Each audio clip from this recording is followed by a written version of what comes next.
Assalamu alaikum. Today we are going to discuss about discounted price when original cost is given and percentage discount is also given. Now, how much will sneakers cost after the sale? Let's read the question and divide the things. A pair of sneakers originally cost $54. So original price is $54. If a store offers a 25% discount, note the important details from the word problem, that is 25%, right? How much will sneaker cost after the sale? After the sale, it will be, means we have to find the sale price, right? Now look at this formula. We have sale price equals to original price minus discounted price. Original price is with us, fine. Discounted price is with us or not? No, we have discount percentage. This is not a discounted price. Now, how to find the discounted price? Discounted price is 25% of 54. Now we have discounted price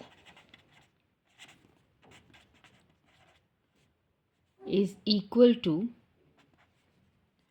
25% of, we represent off with multiplication, right? 25% of $54.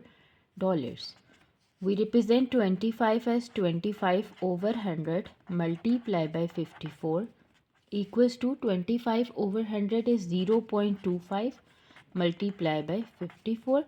By multiplying these, we get $13.50, right? Now one more thing, we have discounted price now, we have original price now. Now this is the formula to find the sale price. Sale price equals to original price minus discounted price. Let's write it. Sale price is equal to, original price is $54 minus discounted price. Discounted price is 13.50. So what we will get at the end, it is $40.50 is the discounted price. Sale price. So that's how we find it. This is one example. If you want more example like that, you can comment, like and subscribe, and you can tell your problem as well. I'll make a video on it. Okay, thank you. Allah Hafiz. Please like and subscribe.